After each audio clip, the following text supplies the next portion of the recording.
Hello ସାଙ୍ଗମାନେ, welcome to our another video.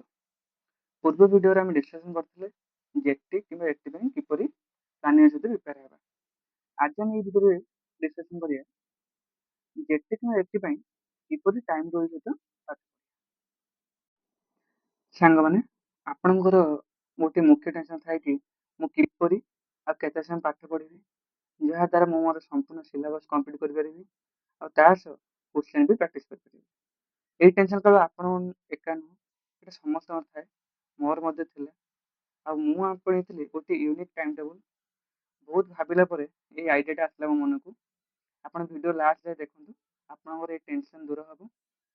ଚାଲନ୍ତୁ ଏବେ ଆମେ ଡିସ୍କସନ୍ କରିବା ଏଇ 4:2 ଟାଇମ୍ ଟେବୁଲ୍। ପ୍ରଥମେ ଆମେ ଡିସ୍କସନ୍ କରିବା ଆମେ ପ୍ରତିଦିନ କେତେ ସମୟ ପଢ଼ିବା। ଆପଣମାନେ ଆପଣଙ୍କ ସାଙ୍ଗମାନଙ୍କୁ ପଚାରୁଥିବେ କେତେ ସମୟ ପାଠ ପଢ଼ୁଛୁ, କିଏ କହିବେ ମୁଁ 10 ଘଣ୍ଟା ପାଠ ପଢ଼ୁଛି, କିଏ କହିବ ମୁଁ 11 ଘଣ୍ଟା ପାଠ ପଢ଼ୁଛି।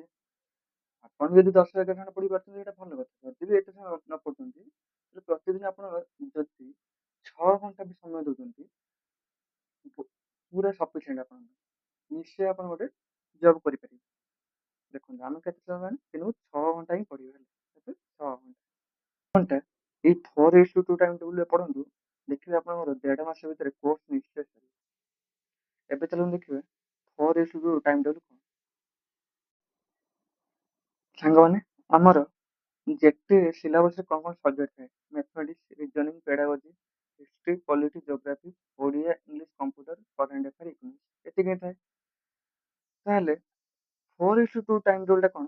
ତାହେଲେ ଆମେ ଯେତେ 6 ଘଣ୍ଟା ଆମେ ସମୟ ଦଉଛନ୍ତି ତାକୁ ଆମେ ଦିଟା ପାର୍ଟରେ ବିଭକ୍ତ କରିବା। 6 ଘଣ୍ଟାକୁ ଆମେ କଣ କରିବା, 4 ଆୱାର ପ୍ଲସ୍ 2 ଆୱାର। ବୁଝିଗଲା? ଆମେ ଏଇ 4 ଆୱାରରେ ଗୋଟେ ସବଜେକ୍ଟ ପଢିବା, ଆଉ ଯୋଉ 2 ଆୱାର ହେଲା ଆଉ ଗୋଟେ ସବଜେକ୍ଟ ପଢିବା। ବୁଝିପାରିଲେ? ଚାଲନ୍ତୁ ଫାର୍ଷ୍ଟ ଆମେ 45 ଡେଜ୍ ଭିତରେ ଆମେ ଏଇ 4:2 ଟାଇମ୍ ଟେବୁଲକୁ କିପରି କୋଉ ସବଜେକ୍ଟ ନେଇ ପଢିବା, ଚାଲନ୍ତୁ ସେଇଟା ଡିସ୍କସନ୍ କରିବା।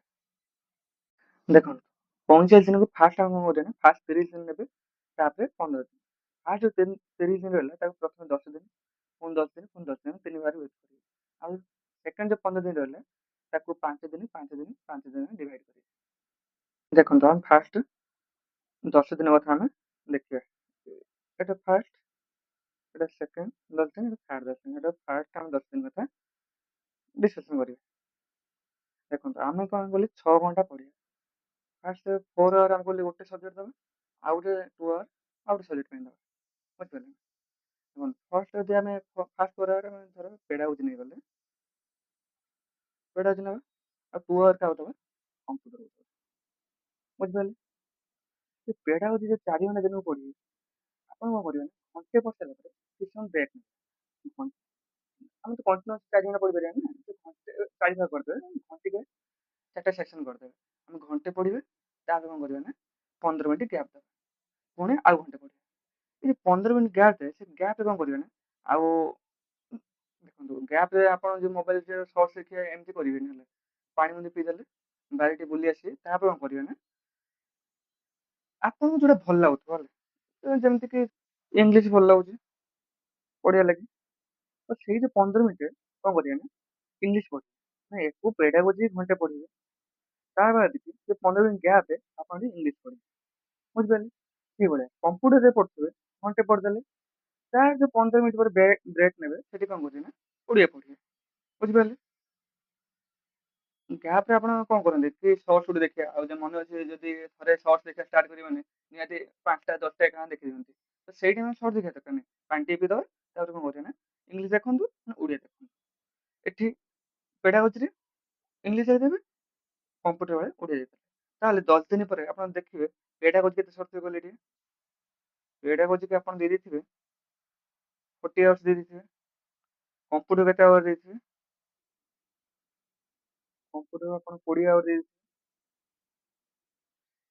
ଇଂଲିଶ ଇଂଲିଶ କେତେ ଆୱାର ଦେଇଥିବେ ଆପଣ ଦେଖନ୍ତୁ। ଏଠି 15 ମିନିଟ୍ ଲେଖା ହେଲେ ତ ଦିନକୁ ଆପଣ ଘଣ୍ଟେ ଦଉଛନ୍ତି ଇଂଲିଶ ପାଇଁ, 10 ଦିନ ପାଇଁ କେତେ ଦଉଛନ୍ତି, 10 ଘଣ୍ଟା ଦେଇଦେଲେ ଆପଣ। ଓଡ଼ିଆ କେତେ ଦଉଛନ୍ତି, ଓଡ଼ିଆ ହଉଛି ଦିନକୁ 30 ମିନିଟ୍ ଲେଖା ଦେଲେ, 10 ଦିନ ପାଇଁ କେତେ ଦଉଛନ୍ତି ଆପଣ, ନା 5 ଆୱାର ଦେଲେ। ଏଇ ଯୋଉ ଦେଲେ 15 ମିନିଟ୍ ଲେଖା ଜଣା ପଡିବନି ନା 15 ମିନିଟ୍ କଣ ପଢିବେ। ସପୋଜ ଇଂଲିଶ କିଛି ଗ୍ରାମାର ଦେଖିଥିଲେ କି ନାଉନ୍ ର କିଛି କୋଶ୍ଚେନ୍ ଦେଖିଥିଲେ କି ଓଡିଆ ଦେଖୁଛନ୍ତି ଓଡିଆର ପ୍ରତିଶବ୍ଦ କି କୁଦନ୍ତ୍ର କିଛି କୋଶ୍ଚେନ୍ ଦେଇଥିଲେ ଜଣା ପଡିବନି ଯେ 15 ମିନିଟ୍ ଗ୍ୟାପ୍ ଟା ଆପଣଙ୍କର ସେଇଠି ମେକଅପ୍ ହେଇଯିବ। କିନ୍ତୁ ସେ ଗ୍ୟାପ୍ ଭିତରେ ଆପଣ ଏଠି ଦେଖନ୍ତୁ କେତେ ଛାଡି ଦେଇଥିବେ 10 ଘଣ୍ଟା 5 ଘଣ୍ଟା 10 ମିନିଟ୍ ଦେଇଦେଇଥିବେ। ଦେଖନ୍ତୁ ଇନିସିଆଲି ଆପଣଙ୍କୁ ଏଇ ଯେ 15 ମିନିଟ୍ ଲେଖେ ଗ୍ୟାପ୍ ଦଉଛନ୍ତି ଏଠି 15 ମିନିଟ୍ ଲେଖେ ଯୋଉ ଗ୍ୟାପ୍ ରେ ଇଂଲିଶ ପଢୁଛନ୍ତି କି ଓଡିଆ ପଢୁଛନ୍ତି ଏଇଟା ବଢେଇ ଦେବେ। ଏଇଟା 15 ମିନିଟ୍ ଅଛି ଧୀରେ ଧୀରେ 20 ମିନିଟ୍ କରିବେ କି ତାପରେ ତାକୁ ଅଧଘଣ୍ଟେ କରିବେ। ଏମିତି ହେଲା ପରେ ଆପଣ ଯୋଉ ଫାର୍ଷ୍ଟ ଇନିସିଆଲି ମୁଁ 6 ଆୱାର ପାଠ ପଢିବି ସେଇଟା କଣ ହେବ ନା ଏଇଠି ଦେଖନ୍ତୁ ଏଇଠି ଆପଣ କହିଲେ 6 ଘଣ୍ଟା ପାଠ ପଢିବେ ବୋଲି କିନ୍ତୁ ଆପଣ ହିସାବ କରନ୍ତୁ ଦେଖନ୍ତୁ ଏଇଠି 6 ଘଣ୍ଟା ନୁହେଁ 6 ଘଣ୍ଟା ପ୍ଲସ୍ ଏଠି ଘଣ୍ଟେ 7 ଘଣ୍ଟା ଏଠି 30 ମିନିଟ୍ ମାନେ 7.5 ଘଣ୍ଟା ଆପଣ ପଢୁଛନ୍ତି କିନ୍ତୁ ଆପଣ ମାଇଣ୍ଡ କରୁଛନ୍ତି 6 ଘଣ୍ଟା ପାଠ ପଢିବେ। ଧୀରେ ଧୀରେ କିଛି ଦିନ ଗଲା ପରେ 10 ଦିନ 15 ଦିନ ଗଲା ପରେ ଏଇ ଯୋଉ 15 ମିନିଟ୍ ଲେଖେ ସେଟା ହେଇଥିବ ଅଧଘଣ୍ଟେ ହେଇଥିବ ସୋ ଦ୍ୟାଟ କି ଆପଣଙ୍କର ଦିନକୁ 6 ଘଣ୍ଟା ବଦଳରେ କେତେ 8ରୁ 10 ଘଣ୍ଟା ହେଇଯାଇଥିବ ଆପଣ ନିଜେ ବି ଜାଣିପାରିବେନି କେତେବେଳେ 10 ଘଣ୍ଟା ଆପଣ ପଢିଦେଇଥିବେ। ଏବେ ଆମେ ସେକେଣ୍ଡ 10 ଦିନ କଥା ଦେଖିବା। ସେକେଣ୍ଡ 10 ଦିନରେ ଆମେ କଣ ନବା ଧରନ୍ତୁ ଆମେ ମ୍ୟାଥମେଟିକ୍ସ ନେଲେ ସେଇ 4 ଆୱାର ଏଇଟା 4:2 ଟା ସବୁବେଳେ ଫିକ୍ସ ରହିଲା ଏଟା 2 ଆୱାର ହେଲା ଆମର ମ୍ୟାଥମେଟିକ୍ସ ନେଲେ ତା ସହିତ କଣ ହେଇଯାଏ ଆମେ ହିଷ୍ଟ୍ରି ନେଇଯିବା। ହିଷ୍ଟ୍ରି ନେଇଗଲେ ବ୍ରେକ୍ ଟାଇମରେ ଆମେ କଣ କରିବା ନା ଧର ଆମେ ଏଠି ପଲିଟି ନେଇଗଲେ ପଲିଟି 15 ମିନିଟ୍ ନେଇଗଲା ଆମେ ଏଠି ବ୍ରେକ୍ ଟାଇମରେ ଏଠି ଆମେ ବ୍ରେକ୍ ଟାଇମରେ କଣ ନବା ନା ଧର କରେଣ୍ଟ ଆଫେୟାର ନେଇଗଲେ 15 ମିନିଟ୍ ଲେଖେ ନେଇଗଲା ଆମେ ଏଠି କରେଣ୍ଟ ଆଫେୟାର 15 ମିନିଟ୍ ନେଇଗଲେ ତାହେଲେ 10 ଦିନ ଏଇଟା ଏମିତି ପଢିଲେ ମ୍ୟାଥମେଟିକ୍ସ ଦେଖିଲେ ମ୍ୟାଥମେଟିକ୍ସ ଆପଣ ଥିଓରି ଦେଖନ୍ତୁ ଥିଓରି ଦେଖିଲା ପରେ କ୍ୱେଶ୍ଚନ ପ୍ରାକ୍ଟିସ୍ କରିବେ ତା ବ୍ରେକ୍ ଟାଇମରେ ପଲିଟିର କିଛି କ୍ୱେଶ୍ଚନ ଦେଖନ୍ତୁ କି ସର୍ଟ ସର୍ଟ ଭିଡ଼ିଓ ଦେଖନ୍ତୁ 15 ମିନିଟ୍ 10 ମିନିଟ୍ ଭିଡ଼ିଓ ଦେଖି ଦିଅନ୍ତୁ ବାସ୍ ସେମିତି ସେ ହିଷ୍ଟ୍ରି ପଢୁଛନ୍ତି ସେଠି କରେଣ୍ଟ ଆଫେୟାର କିଛି 10-15 ମିନିଟ୍ର କିଛି ଭିଡ଼ିଓ ଥିବ ଦେଖିଦିଅନ୍ତୁ ନହେଲେ କିଛି ପିଡିଏଫ୍ କାଢିକି ଦେଖିଦିଅନ୍ତୁ। ତାହେଲେ 10 ଦିନ ପରେ ଦେଖନ୍ତୁ ଆପଣ କେତେ ଦେଇଦେଇଥିବେ ମ୍ୟାଥକୁ କେତେ ସମୟ ଦିଆଯାଇଥିଲା ଦେଇଦେଇଥିବେ ମ୍ୟାଥକୁ 40 ଆୱାର ଦେଇଦେଇଥିବେ ହିଷ୍ଟ୍ରି କେତେ ଦେଇଥିବେ ଟାଇମ୍ ହିଷ୍ଟ୍ରି କି 20 ଆୱାର ଦେଇଦେଇଥିବେ ଇଂଲିଶ କେତେ ସମୟ ଦେଇଥିବେ ସରି ପଲିଟିକି ଆପଣ କେତେ ସମୟ ଦେଇଥିବେ ପଲିଟି ଦେଇଥିବେ କେତେ ସମୟ ଆପଣ ନା 10 ଘଣ୍ଟା ଦେଇଦେଇଥିବେ ଆଉ କରେଣ୍ଟ ଆଫେୟାର କେତେ ସମୟ ଦେଇଥିବେ ନା 5 ଘଣ୍ଟା ଦେଇଦେଇଥିବେ। ଦେଖନ୍ତୁ ଏବେ ଆମେ ନେକ୍ସଟ 10 ଦିନ କଥା ଦେଖିବା। ନେକ୍ସଟ 10 ଦିନ କଣ ନେବେ ନା ଆପଣ ସେ 4 ଆୱାର ହେଲା ଏଠି 2 ଆୱାର ହେଲା କଣ ନେବେ ନା ଧର ଜୋଗ୍ରାଫି ନିଅନ୍ତୁ ଆଉ ଏଠି ତାର କଣ ନେବେ ନା ରିଜନିଂ ରିଜନିଂ ସାର୍ ୟା ଜାଗାରେ କଣ ନିଅନ୍ତୁ ନା ଇକୋନୋମିକ୍ସ ନିଅନ୍ତୁ ୟାର ଗ୍ୟାପ୍ କଣ ନିଅନ୍ତୁ ନା ଓଡ଼ିଆକୁ ନେଇଥାନ୍ତୁ ବୁଝିପାରିଲେ ତାହେଲେ ଆମ ଏଇ ଦେଖନ୍ତୁ ଫାଷ୍ଟ ଯୋଉ 20 ଦିନ ଭିତରେ ଆମେ ମେନ୍ ସବଜେକ୍ଟ କଣ ନେଇଥିଲେ ଦୁଇଟା 1 2 ଏପଟେ 2 4ଟା ନେଇଥିଲେ କିନ୍ତୁ ଆମେ କଣ କରୁଥିଲେ 4ଟା ବାଦ ଦେଇକି ଆମେ କଣ କରୁଥିଲେ ଇଂଲିଶ ଦେଇଥିଲେ ଓଡ଼ିଆ ଦେଇଥିଲେ ପଲିଟି କିଛି ଦେଇଥିଲେ କରେଣ୍ଟ ଆଫେୟାର ଦେଇଥିଲେ ତ ସେମ୍ କଥା ଏଠି ଦେଖନ୍ତୁ ଏଠି ଆମେ ତ ନେଉଛନ୍ତି ଜୋଗ୍ରାଫି ନେଲେ ରିଜନିଂ ନେଲେ ଏଠି ବ୍ରେକ୍ ଆମେ ଇକୋନୋମିକ୍ସ ନେଲେ ପୁଣି ସେ ଓଡ଼ିଆକୁ ନେଇ ଆସନ୍ତୁ ଦେଖିବେ ସେ 10 ଦିନ ପରେ କଣ ହେଲା କି 10 ଦିନ ପରେ ଜୋଗ୍ରାଫି ଆପଣ କେତେ ସମୟ ଦେଇଥିବେ ଜୋଗ୍ରାଫି ଆପଣ 40 ଆୱାର୍ସ ଦେଇଥିବେ ରିଜନିଂ କି ରିଜନିଂ ଆପଣ ଦେଇଥିବେ କେତେ 20 ଆୱାର୍ସ ଦେଇଥିବେ ତାପରେ ଇକୋନୋମିକ୍ସ କେତେ ଦେଇଥିବେ ଇକୋନୋମିକ୍ସ ଦେଇଥିବେ କେତେ 10 ଘଣ୍ଟା ଦେଇଥିବେ ଆପଣ ଆଉ ଓଡ଼ିଆକୁ 5 ଘଣ୍ଟା ଦେଇଥିବେ ଦେଖନ୍ତୁ ଆପଣ ମୁଖ୍ୟ ନେଇଛନ୍ତି କେତେ ମାନେ 30 ଦିନ ଭିତରେ 6ଟା ବିଷୟକୁ ଆପଣ 4:2 ନେଇଛନ୍ତି 4 ଘଣ୍ଟା 2 ଘଣ୍ଟା ଦେଇଛନ୍ତି ତା ଭିତରେ ଆପଣ ଦେଖିଦିଅନ୍ତୁ ଇକୋନୋମିକ୍ସ ହଉ କି ଓଡ଼ିଆ ହଉ ଇଂଲିଶ ହଉ ତାକୁ କେତେ 10 ଘଣ୍ଟା ଓଡ଼ିଆକୁ ବି ସେଠି 5 ଥିଲା ଏଠି 10 ଘଣ୍ଟା ହେଇଯାଇଥିଲା ତ ଏମିତି ମାସେ ଭିତରେ ଆପଣ କେତେଟା ବିଷୟ ଟଚ୍ କରିଦେଇଥିବେ ପ୍ରାୟ ପାଖାପାଖି ସବୁ ବିଷୟ ଆପଣ ଟଚ୍ କରିଦେଇଥିବେ ବୁଝିପାରିଲେ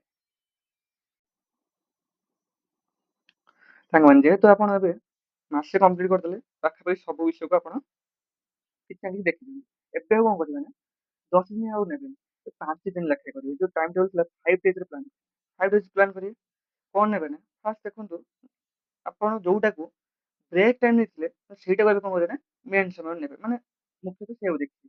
ଯଦି 5 ଡେ ହେଲା ତାହେଲେ ସେଇଟା ରହିବ 4 ଆୱାର ଏଠି 2 ଆୱାର ହେଲା। ଏଟା ଚେଞ୍ଜ ହବ ନାହିଁ। ତ ଯୋଉଟା ଆମେ ବ୍ରେକ୍ ଟାଇମ୍ ନେଇଥିଲେ ଧରନ୍ତୁ ଏଠି ଆମେ ବ୍ରେକ୍ ଟାଇମ୍ ରେ କ'ଣ ନେଇଥିଲେ? ଏଠି ମାନେ ପଲିଟି ନେଇଥିଲେ। ତ ଏଠି ଆମେ ପଲିଟାକୁ ମେନ୍ ରେ ରଖିବା। ଆଉ କୋଉଟାକୁ ଇଂଲିଶରେ ଆମେ ମେନ୍ ହିସାବରେ ରଖିବା। ଏଇଟା 5 ଦିନ କମ୍ପ୍ଲିଟ୍ ହେଲା ପରେ ଆମେ ଦେଖିବା ପଲିଟି ଆପଣ କେତେ ଦେଇଦେଇଥିବେ? ପଲିଟି ଦେଇଥିବେ ଆପଣ ନା 20 ଆୱାର ପଲିଟିକି ଦେଇସାରିଥିବେ। ଇଂଲିଶ କେତେ ଦେଇଥିବେ? ଇଂଲିଶ ଆପଣ ଦେଇଥିବେ 10 ଘଣ୍ଟା ଦେଇସାରିଥିବେ। ଆଉ ୟା ଗ୍ୟାପରେ କ'ଣ କରିବେ ନା ସପୋଜ୍ ଦେଖନ୍ତୁ ଏଠି କମ୍ପ୍ୟୁଟର ଏଠି କ'ଣ ନେଇଥିଲେ? ମେନ୍ ରେ ଦେଇଥିଲେ କିନ୍ତୁ ଏଠି କ'ଣ ବ୍ରେକ୍ ଟାଇମ୍ ରେ କମ୍ପ୍ୟୁଟର ଆମେ ନେଇଯାଇଥିବା। କମ୍ପ୍ୟୁଟର ତାହେଲେ ଏଠି ଆମେ କମ୍ପ୍ୟୁଟର କେତେ ସମୟ ଦେବା ଆମେ ଏଠି? କମ୍ପ୍ୟୁଟର କେତେ ଦେଇଥିବେ? 5 ଘଣ୍ଟା ଦେଇଥିବେ। ସେଇଭଳିଆ ୟା ଗ୍ୟାପରେ ଆମେ କ'ଣ ନବା ନା ସପୋଜ୍ ପେଡାଗୋଜି ନବା। ଏଇ ଯୋଉ ପେଡାଗୋଜି ଏଠି ନବା ଏଠି ଆମେ ଏଠି କ'ଣ କରୁଥିବା ଏଠି ଥିଓରି ପଢୁଥିବା କିଛି ଏଠି କ୍ୱେଶ୍ଚନ ଦେଖିବା। ତାହେଲେ ପେଡାଗୋଜି କେତେ ସମୟ ଦବା? ପେଡାଗୋଜି ଆମେ ଟୋଟାଲ୍ 5 ଦିନ ଭିତରେ ଦେଇବା 2.5 ଆୱାର। ବୁଝିପାରିଲେ? ତ ଏଟା ସରିଗଲେ କେତେ ଦିନ ହେଲା? 30 35 ଦିନ ହେଲା। ଆମ ହାତରେ ଆହୁରି 10 ଦିନ ରହିଲାଣି। ଆମେ କ'ଣ କରିବା ନା ନେକ୍ସଟ୍ ପୁଣି 5 ଦିନ ପାଇଁ ଗୋଟେ ପ୍ଲାନ୍ ପକେଇବା। 5 ଦିନରେ କ'ଣ ଦେଖିବା? କି ଯୋଉଟାକୁ ଦେଖିକି ସପୋଜ୍ ଆପଣଙ୍କର ଦେଖିକି କୋଉଥିରେ ଆପଣ କମି ରହିଛନ୍ତି, କୋଉଟାକୁ ଆପଣ କମ୍ ପଢୁଛନ୍ତି। ସପୋଜ୍ ଆପଣ ଦେଖିଲେ ଓଡ଼ିଆକୁ କମ୍ ଟାଇମ୍ ଦେଇଛନ୍ତି କିମ୍ବା ଆପଣ ମ୍ୟାଥକୁ କମ୍ ଟାଇମ୍ ଦେଇଛନ୍ତି। ତ ସେଠି କ'ଣ କରିବେ ନା ଏଠି ଓଡ଼ିଆ ନେଇଗଲେ, ମ୍ୟାଥ୍ ନେଇଗଲେ। ଟାଇମ୍ ସେଇଟା ରହିବ କେତେ 4 ଆୱାର ରଖନ୍ତୁ, ଏଇଟା 2 ଆୱାର ରହିବ। ଏଇ 4:2 ଟାକୁ ରେସିଓଟାକୁ ସବୁ ମନେ ରଖିବେ। ମୁଁ 4 ଘଣ୍ଟା ପଢିବି, ୟାକୁ 2 ଘଣ୍ଟା ପଢିବି। ସପୋଜ୍ ଏଠି ଓଡ଼ିଆ ନ ନେଇକି ଆପଣଙ୍କର ଯଦି ଦେଖିବେ ଏଠି କ'ଣ ନା ମୋର ହିଷ୍ଟ୍ରି ମୁଁ 2 ଘଣ୍ଟା ଦେଇଥିଲି ଆଉ ଗୋଟେ ହିଷ୍ଟ୍ରି ଦେବାର ଅଛି। ହିଷ୍ଟ୍ରି ଏଠି ଲେଖିଦେବେ, ହିଷ୍ଟ୍ରି ନେଇପାରିବେ। ଆପଣଙ୍କର ଏଇ ଯୋଉ 10 ଦିନ ରହିଲା, ଏଇ 10 ଦିନ ଆପଣ ନିଜ ହିସାବରେ ଦେଖିବେ କୋଉଟା କମ୍ ପଢୁଛନ୍ତି, କୋଉଟା ବେଶୀ ପଢୁଛନ୍ତି। ସେଇଟା ନେବେ। ତା ବ୍ରେକ୍ ରେ ଆପଣ କରେଣ୍ଟ ଆଫେୟାର ନିଅନ୍ତୁ। ଏଠି ତା ବ୍ରେକ୍ ରେ ଆଉ କିଛି ନିଅନ୍ତୁ। ସପୋଜ୍ ଇଂଲିଶ ନିଅନ୍ତୁ, ଇଂଲିଶ ନିଅନ୍ତୁ ଏଠି। ଯାହା ଆପଣଙ୍କ ଇଚ୍ଛା ବାସ୍ ଏମିତି ନେଇଯାଆନ୍ତୁ। ନେଇକି ତ ଏଇ 5 ଦିନ ଗଲେ ପୁଣି ସେ 5 ଡେଜ୍ ରେ ଆଉ କିଛି ନେଇଯାଆନ୍ତୁ ଯୋଉଟା କମ୍ ପଢୁଥିଲେ। ଦେଖନ୍ତୁ କି କୋଉଟା ଯଦି କମିଥିବ ମାନେ ପେଡାଗୋଜି ଆପଣ ସମ୍ପୂର୍ଣ୍ଣ ସାରି ପାରୁନଥିଲେ ଏଠି ପେଡାଗୋଜି ଆଉଥରେ ନେଇପାରିବେ। ତ ଏମିତି ଏଇ ଯୋଉ 45 ଦିନ ଭିତରେ ଦେଖିବେ ଆପଣଙ୍କର ପୁରା ସିଲାବସ୍ ସରିଯାଇଥିବ। ଆଉ ତାପରେ ବି କ୍ୱେଶ୍ଚିନ୍ ପ୍ରାକ୍ଟିସ୍ ଏଇ ଯୋଉ ବ୍ରେକ୍ ଟାଇମ୍ ରହିଲାନି ଯୋଉ 15 ମିନିଟ୍ ଲେଖା ବ୍ରେକ୍ ନେଇଛନ୍ତି ତା ଭିତରେ ଆପଣ ସବୁ କ୍ୱେଶ୍ଚିନ୍ ବି ପ୍ରାକ୍ଟିସ୍ କରିଯାଇଥିବେ। 45 ଡେଜ୍ ଭିତରେ ଆପଣ ପୁରା ସବୁ ସାରିଯାଇଥିବ। ଯଦି କିଛି ନ ସରିଥିବ ପୁଣି ଏମିତି ଗୋଟେ 5 ଡେଜ୍ ପ୍ଲାନ୍ ପକେଇ ଦେଇପାରିବେ। ଏମିତି କରିକି ମଷ୍ଟ ବି 45 ଦିନ ଭିତରେ ଆପଣଙ୍କର ସବୁ ସରିଯାଇଥିବ। ତାପରେ କ'ଣ କରିବେ ନା ଆପଣ ବିଭିନ୍ନ ବହି ଫଲୋ କରିକି ହଉ ନହେଲେ ୟୁଟ୍ୟୁବ ହଉ କି ମକ୍ ନେଇକି କ୍ୱେଶ୍ଚିନ୍ ପ୍ରାକ୍ଟିସ୍ କରିବେ। ସାଙ୍ଗମାନେ ଯଦି ଆପଣ ଏଇ ହିସାବରେ ପଢୁଛନ୍ତି ତାହେଲେ ଆପଣ ଇନିସିଆଲି ମାଇଣ୍ଡ ସେଟ୍ କରିଥିବେ କେତେ? ଇନିସିଆଲି ଆପଣ ଭାବିଥିବେ ମୁଁ 6 ଘଣ୍ଟା ପଢିବି। କିନ୍ତୁ ସେଇଟା କେତେବେଳେ ଜାଣିପାରିବେନି କେତେବେଳେ 6 ଘଣ୍ଟାଟା 10 ଘଣ୍ଟା ହେଇଯାଇଥିବ। ଆପଣ ନିଜେ ବି ଜାଣିପାରିବେନି। ଏମିତି ପଢିଲେ ଆପଣ ଯୋଉ ବୋର୍ ଲାଗେନି ଏକା ସାଙ୍ଗରେ 4 ଘଣ୍ଟା ବସିବି କେମିତି ପଢିବି 10 ଘଣ୍ଟା କେମିତି ପଢିବି ତ ଏମିତି ପଢନ୍ତୁ ବୋର୍ ଲାଗିବନି। ଆଉ ଧୀରେ ଧୀରେ ଆପଣ ଆପଣଙ୍କ ଷ୍ଟଡି ଆୱାରଟାକୁ ବଢେଇ ପାରିବେ। ସାଙ୍ଗମାନେ ଯଦି ଭିଡ଼ିଓଟା ଭଲ ଲାଗିଥାଏ ତାହେଲେ ଲାଇକ୍ କରିବେ, ସେୟାର କରିବେ, ସବସ୍କ୍ରାଇବ୍ କରିବେ। ଆଉ ଆମେ ନେକ୍ସଟ ଭିଡ଼ିଓରେ ଦେଖିବା କି ସିଟି ବି ଦେଖିବା ତା ସହିତ ଯଦି ହବ କମ୍ପ୍ୟୁଟର କିମ୍ବା ମ୍ୟାଥମେଟିକ୍ସ ଦେଖିବା। ରହିଲି ନମସ୍କାର, ଜୟ ଜଗନ୍ନାଥ।